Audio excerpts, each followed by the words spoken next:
bring in Georgia Congressman Buddy Carter, who joins us live. Congressman, thank you so much for joining us today. So, Congressman, the U.S. Chamber of Commerce, they say that Democrats' reconciliation bill has sunset provisions that disguise the true cost of this bill. These provisions, they essentially expire after a certain amount of time, but then could be extended. So the amount looks smaller than the actual total cost.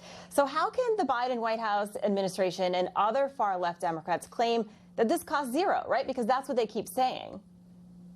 Well, they can claim it because they have no clue whatsoever what they're talking about. Listen, we knew this was going to happen. We knew this is the way that they were going to get the price of this bill down. They simply took programs that they had the CBO score for 10 or 5 years and sunset them after 5 or 1 year, which decreased the cost. Everything's still in the bill.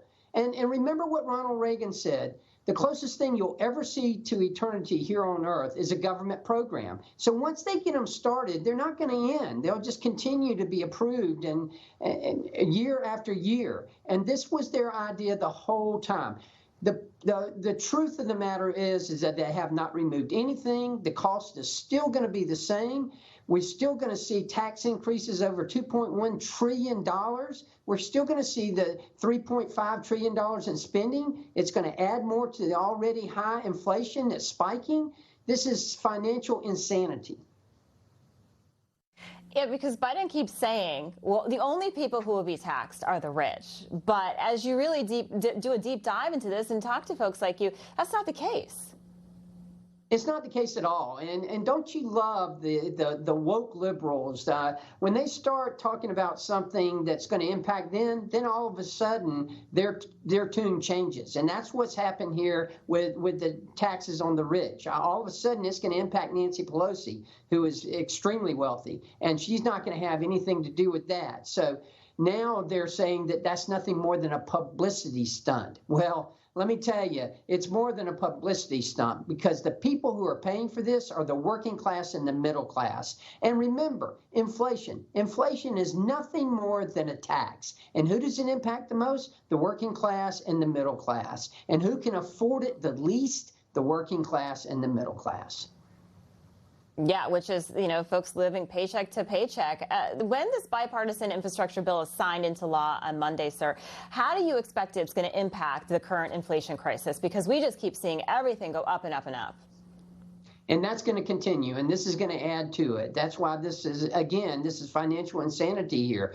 Putting all this money out there and then pumping more money into the economy is only going to help to raise the inflation rate. And prices are going up. Gas up 61%. I mean, the stay-at-home mom, even if she's staying at home, she can't afford to go out now because she can't afford the gas. The single mom who's having to work, who's out there, who has to travel to get to her job, now she can't afford the gas. Now all of a sudden she's having to pay more to fill up at the pump, and that has an immediate impact on people. The price of food has an immediate impact on people, and that's what this administration doesn't seem to understand, is that they are fueling the problem. They're adding gas to the fire here, the fire being inflation.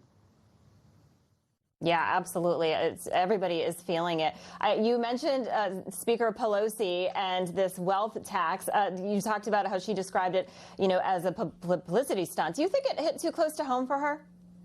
No question about it. She is one of the wealthiest members of Congress. And when they started talking about taxing billionaires and those who are making more than $10 million a year, then it started getting her attention because it was going to impact her. And that's when her tune all of a sudden changed. And remember, this is the administration that's been telling us that those making under $400,000 a year, they're not going to have any kind of tax increase. Well, I beg your pardon. Those are the people who are getting hurt the most right now. There will be tax increases on this. This will be the biggest, the largest middle class tax increase that we've ever seen in this country. Yeah, very, very scary. Meantime, President Biden, he continues to push his Build Back Better plan, despite there's serious concerns, right, about the cost of inflation and the crisis that we're dealing with. And he even touted it in his Veterans Day speech yesterday. Take a listen. As we continue our efforts to defeat the pandemic and build back better, it means keeping the needs of veterans front and center. The American Rescue Plan included $17 billion to support VA's COVID-19 response. Every time I hear him speak, sir, he always seems to find a way to mention this plan. Do you think that it was the right time and place for him to be promoting this at a Veterans Day address?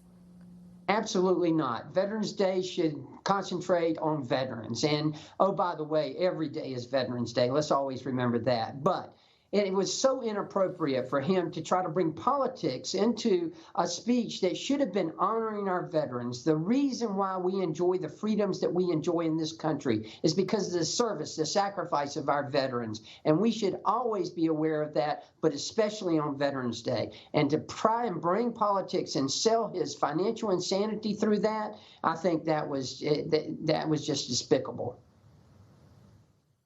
I know earlier in the week he had talked about the inflation crisis, and the problem is that we have the supply chain crisis. We have all this money in our pockets now to spend, right, because of what he gave us. Yet he also then said, "Wow, can you believe that you'd be paying this much money at the pump?" Do you think that the Biden administration is just really out of touch with what's affecting everyday Americans?